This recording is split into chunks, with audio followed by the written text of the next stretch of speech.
With the Ashes just around the corner, we're going to take this opportunity to have a look at some of the key players and matchups of the series. Now, we're going to have a look at the captains first, and Andrew Strauss is looking pretty good coming into this series. Yep, thanks Kim. Yeah, Andrew Strauss, the linchpin of the England side. You'd think if England are going to have a successful series out in Australia, Strauss will have to play well. And everything suggests that he probably will actually have quite a good series, I can see. I mean, he averages nearly 38 against Australia, and that's including at least 7 matches during the 5-0 drubbing, which I'm sure you reminded me about earlier on. So, yeah, so he's got to have a big series, and I think when things go against England, he's going to have to be stand up and be counted. Let's be honest. He's going to have to stay calm under pressure, which he's shown that he can. And I think, yeah, I think he's probably the best man in charge England could have at the moment. So, yeah, I'm pretty confident with Strauss in charge at the moment. But we'll move on to talk about Mr. Ponting, the Australian captain. Yeah. How's his form been in the up-and-coming series? Look, he hasn't played well when he's gone back to play for Tasmania. Yeah, really a bust for him. But this is a series that he needs to win. He's lost the last 2 Ashes series in England. This will define his legacy. He could go out as the captain that's lost 3 Ashes series, or he could go out as the one who took his team to victory when, quite frankly, they've had a pretty miserable warm-up to the Ashes. Personally, he's scored 8 centuries in 50 Ashes innings in his career, so he's really got Ashes form. He's going to need to stand up and lead his side when it needs him most, and I think he can do it.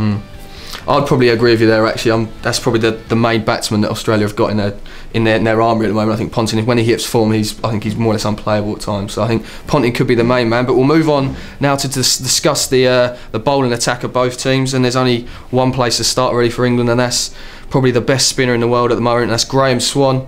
He's gonna have an amazing series. I can see Swanee really giving it to the Aussies. He's going to be well up for it, isn't he, you think? Oh, he is. And obviously Australia's not going to have the same conditions as England, but yeah, he should do well. And Australia don't have an answer in the spin department to what Swann can bring. Well, actually, so I think that's the key. I think this is where England have the main edge over the Australian attack at the moment. I mean, Swann is one of the best spinners in the world, as I mentioned, and Australia just haven't got anything near him, I don't think, have they? No, they don't.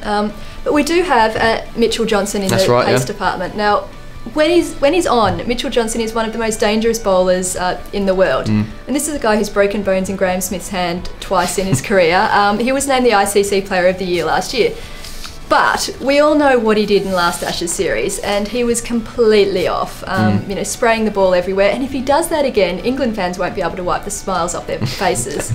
Hopefully, though, as the most experienced bowler in the Australian attack, he will be, you know, the key and guide them to victory.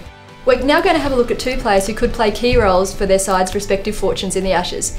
First, we're going to have a look at Kevin Pieterson. He hasn't scored a Test century since March last year against the West Indies. What can he do here? You're right, Kim. He hasn't scored a Test century in a long time, and I think this could be the time that Pieterson actually steps up to the plate now. It's a big occasion. He thrives on the big occasion, and I just think he's got the ability to make a big innings from nothing. He could just come out, smash 100, change the course of a game.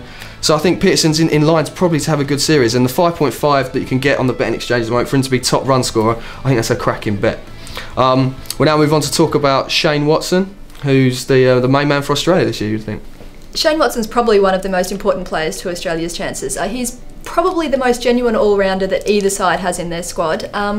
But as an opener, he has been performing really well with Simon Kadich. They've got a great opening partnership together. He's also very handy, obviously, as a 4th option bowling. I mean, he got his name on the honours board at Lords this summer playing Pakistan with a 5-wicket haul. So he can certainly do the job with bat, which will be his main role, but also with the ball. So Watson might just be, if Australia can win it, a tip for player of the series. So Kim, I'm going to put you on the spot here. I think I've got a feeling what you're going to say, but your prediction for the Ashes? Well, I'm going to have to say Australia. I know they haven't been playing well in the lead up to the series, but they do have the home advantage, so I'm going to say they're going to get a 2-1. Okay, and unsurprisingly, I'm going to go for a 3-1 England victory. I think the fact that Graeme Swann is their main bowler and the spin's going to play big, I think, on the Aussie wicket. So I think Graeme Swann inspired England can bring the Ashes back home again.